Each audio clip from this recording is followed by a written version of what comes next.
Well, it's great to meet you, man. Thank you for taking a minute out for the show. I appreciate it. Thank you. I do appreciate this. Yeah. So I love your background in law enforcement and being an author, and I love that mincing of words. So I appreciate it, and I want to begin our conversation with something that I know we're all probably growing a little tired of, which has been the COVID-19 lockdown. So how did you survive that pandemic era, and how did it change the way that you do things now? It was especially tough for me because that's the year that I retired from police work. And it was planned a long time ago.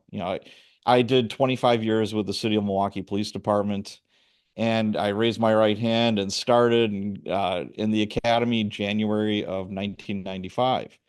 It was January 16 of 1995. And January 16 of 2020, I'm popping smoke. I'm done. It's like it was the best job ever. And I rose to the rank of sergeant, which I thought was the best position to be in. I was on the street the entire time. And it was just the front row seat to all the craziness and the fun. And just, I was like a kid in a candy store. I thought it was the best job you could ever have. And you get to help people. Sometimes that's gets lost in the fog or whatever, but that's your main job. And once in a while, you genuinely do. And there is no better reward than to be of service to others and to help others. I know that sounds corny, but it's true. But what happened to me was I retired, and that's after all the George Floyd stuff started kicking off and the riots, and my guys were working 12, 16-hour days easily for a long time. And I'm sitting at home. I'm retired. I had survivor's guilt like you would not believe. My Yeah. poor, yeah, I didn't sleep. I'm watching TV and I'm like, why should I be sitting in a recliner all comfortable and, hunky dory when my guys are getting rocked and bottled and they're working these insane hours and they're going through all kinds of BS. And but my wife sat me down and she said, Pat, you've been through riots. We had a riot in Sherman Park. You could Google it. It was an officer involved shooting, and things didn't go so great. And what happened was this whole neighborhood was set on fire. Wow. The fire department couldn't go in because it was too dangerous. Wow. So it was bad. And I would work from 7 in the morning till about 3 or 4 o'clock in the morning. I Wow. did that for about 3 or 4 days straight. And I had no idea what I was going into. I mean, yeah, it was crazy. And she said, "You've been through riots before," which I have. Yeah. And she said, "This is just another one, and there's going to be more after this. That's just the way life is, Yeah. But I couldn't get over that guilt. And my way of coping with stress is working out, going to the gym. The gym is my happy place, Yeah. and the gyms were closed. Yeah. So that was like double trouble. So what I did to combat that was every day I would go either to a state park or yeah, there were state parks and like local parks with really long walking trails. We have the Kettle Moraine here, that goes for miles and miles and all kinds of hills. So I would do that. I'd do hill sprints. I'd find like a real steep hill and just sprint up this hill a bunch of times until yeah, I'm just worn out. I would just find heavy things around the house and those would be my weights. I'd be doing push-ups, sit-ups, just anything I could because that's how I took care of business. Yeah. So let's get to the heart and soul of what you do right now and even touch Sure. on your career in law enforcement. I'm going to do that by putting you in front of a bunch of grade school kids, third graders. It's career day. And one of the kids is Okay. curious and says, "Hey, what do you do for a living?" How do you answer him? It's interesting. Third graders are probably pretty sharp. Yeah. They know what FaceTime is. They probably know what Zoom is too, Yeah. that kind of thing. And, what I would say is first, I write books. Everybody, you're in school, so you read books, you're doing basic stuff by third grade. I'm trying to remember what third grade, they're a whole lot more evolved than I was, way when I was in third grade, that's for sure. Yeah. They're far ahead of what I was. And I would tell them, hey, I write books. I help other writers write their books. And I also have a podcast where I get to talk to thousands of people from all over the world every week And it's just a cool world that I'm able to do that. I don't know if a third grader would understand what a podcast is. It'd be like, kind of like listening to the radio, but you could choose when to listen to what you want to listen Yeah. to. Yeah.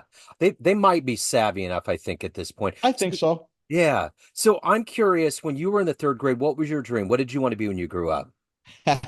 When I was in third grade, I loved medicine. I wanted to either be a doctor, and I thought, yeah, that's kind of cool. My mom was like, well, you're not really good at school, which I wasn't. I wasn't a good student. And I'm like, well, a paramedic. I remember watching Emergency, Gage and DeSoto on TV, and I'm like, oh, that's cool. Be a paramedic or be a cop. I used to watch all the cop shows on TV, and I thought, man, just something like that. That sounds really cool to me. So as an author, what was the book growing up for you that really hooked you and that made you want to read or eventually plant the seeds to write? You know what? I didn't do a ton of reading when I was a kid. I Okay. found out much later in life that I'm dyslexic. Okay. So reading like traditionally is really hard for me, which would explain why I was such a piss poor student.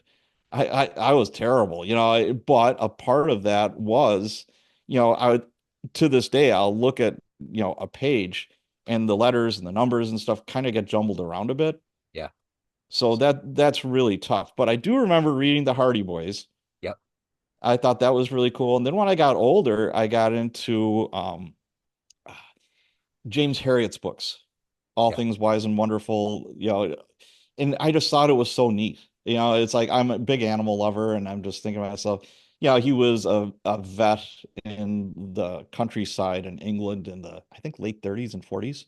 Yeah. It was set, that was the time frame it was set in. For whatever reason, I loved his writing, and the stories just captured my imagination. I thought, man, this is really cool. So take me back to the early years, where you were born and raised. What were these seeds that were planted that made you get into law enforcement, have such a decorated career, and then to become a writer? It's kind of odd. I come from a very, well, maybe not odd, a very blue collar background. You know, my mom and dad are both Irish immigrants. My mom came over when she was 12 with her family, and my dad came over when he was 19 by himself. And they both immigrated to Chicago. They were both born in the same little village in Ireland. It was a third world country way Wow. back then. Yeah. I mean, there was a community well. They didn't have electricity. They didn't have plumbing. And they were neighbors, and then they reconnected later on when they were like 18, 19 years old through their families. So it's kind of a neat that I could talk about that all day. It's a cool story. Yeah. But for me, it was okay. I was born in Chicago. And we were talking before. It's like I'm a very frustrated Bears fan, but that's Walter Payton was my hero growing up. I have a Walter Payton football up on my bookcase up there Oh that's yeah. autographed.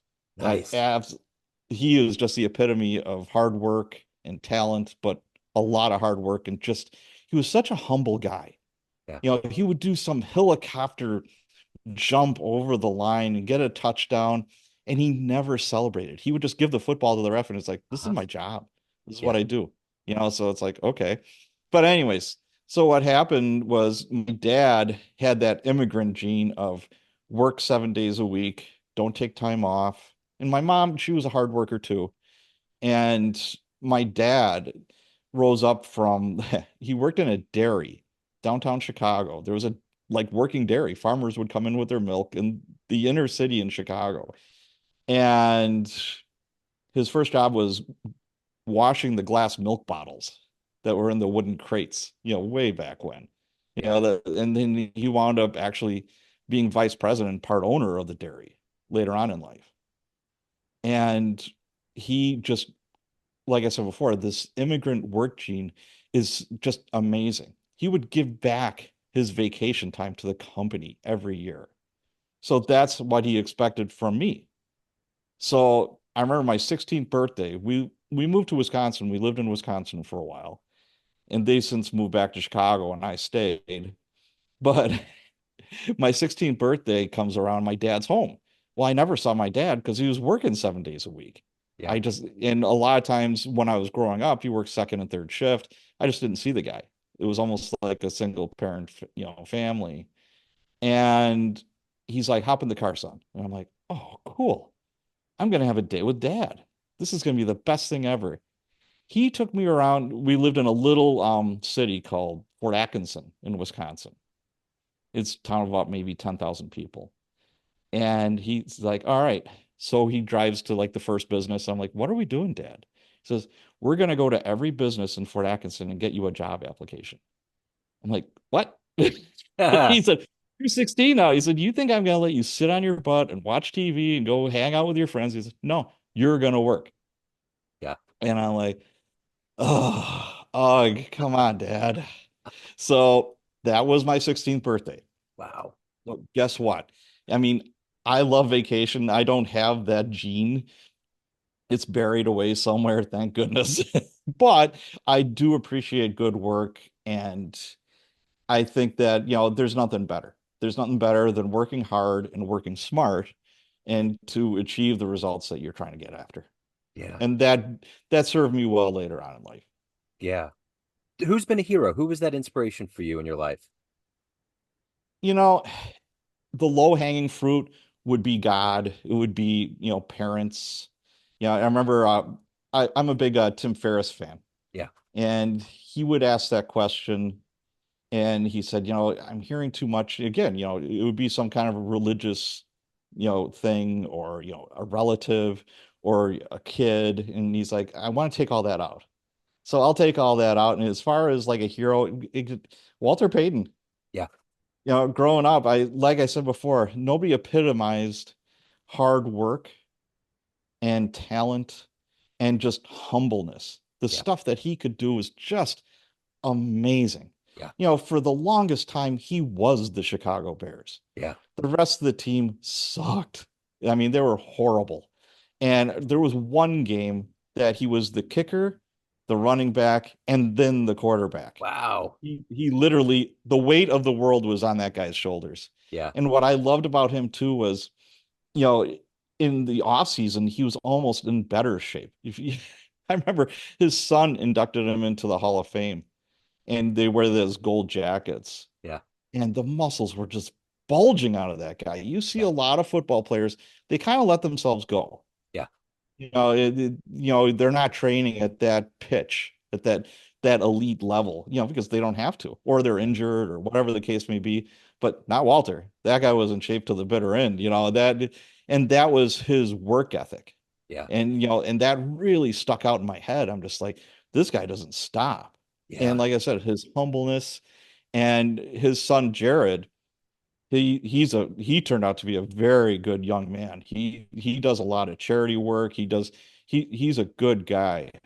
And he played college ball and he caught a touchdown. It was like this amazing catch. He was a wide receiver, I believe. And he celebrated in the end zone. And he like spiked the ball or whatever. And his dad came up to him after the game. He says, I never want to see you do that again.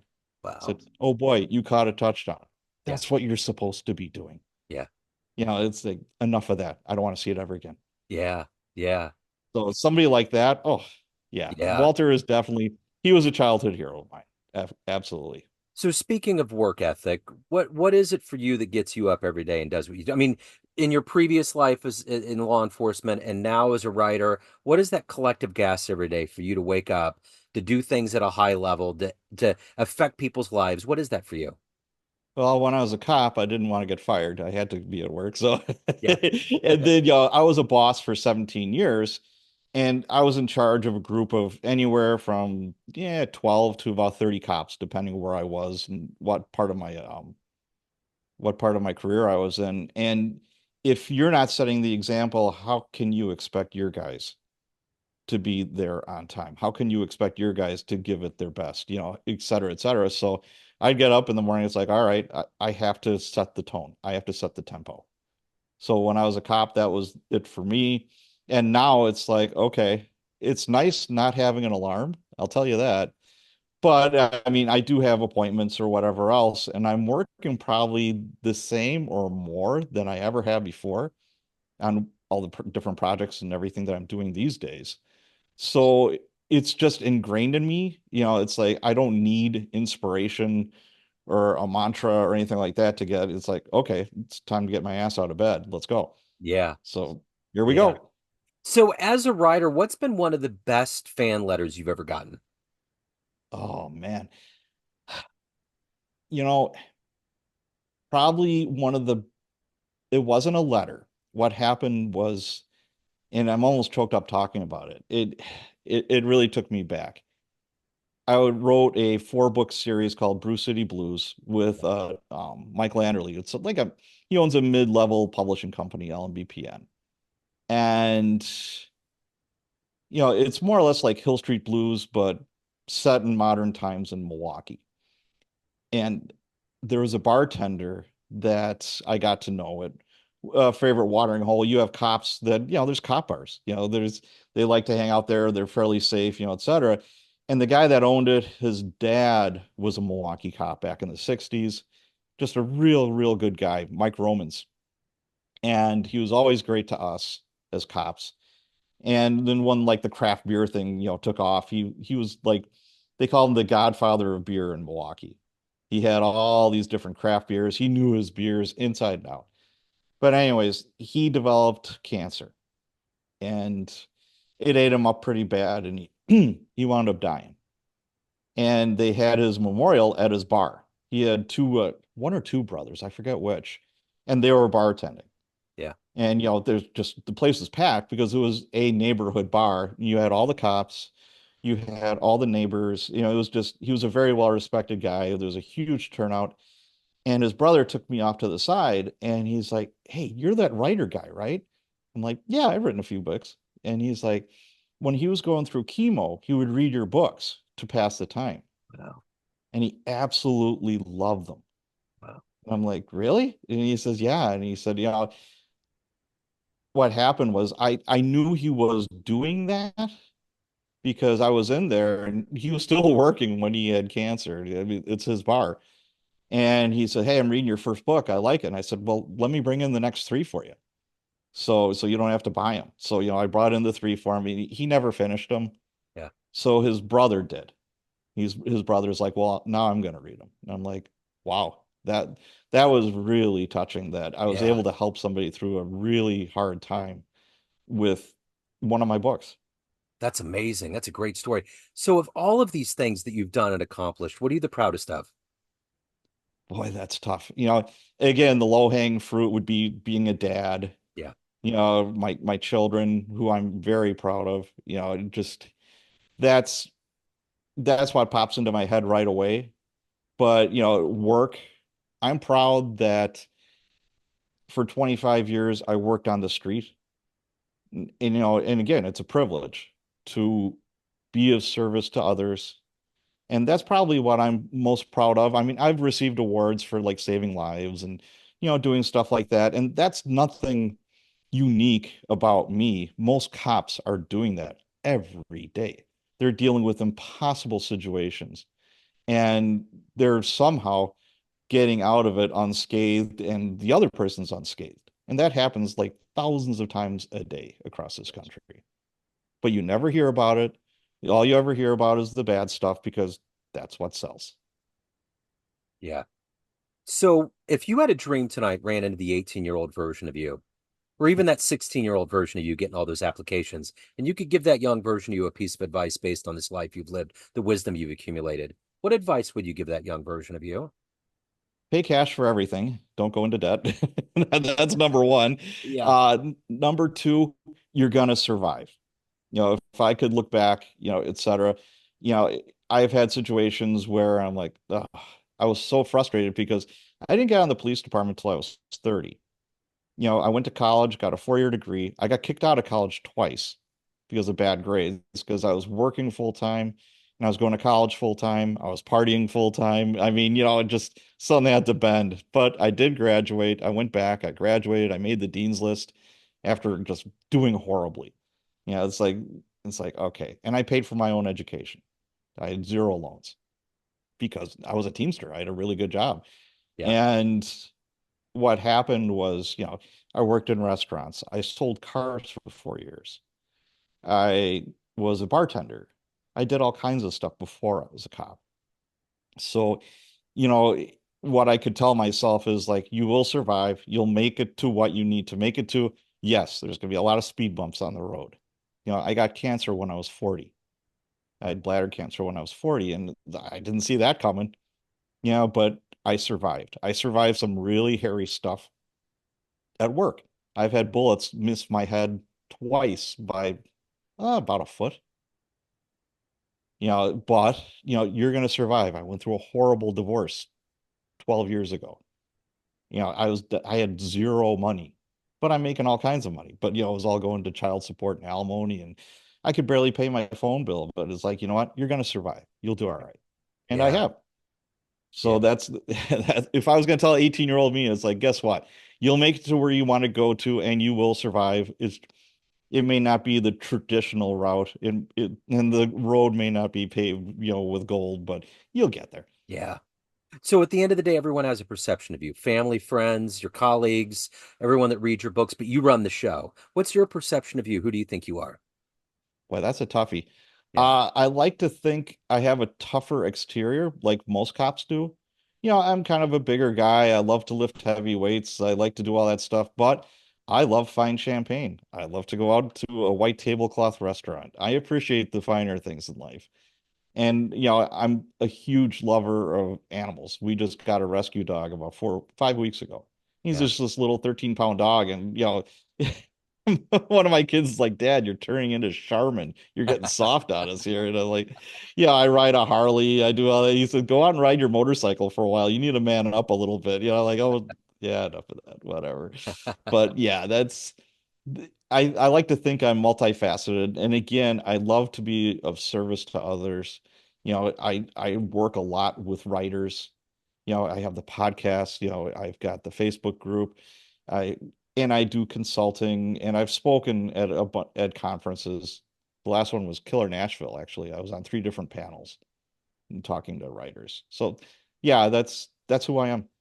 So if anyone wants more, they want to reach out, they want to get your books, you have a new thriller, your podcast, consulting, all of the good work that you're doing, how can people get involved? Cops and Writers. That is my website.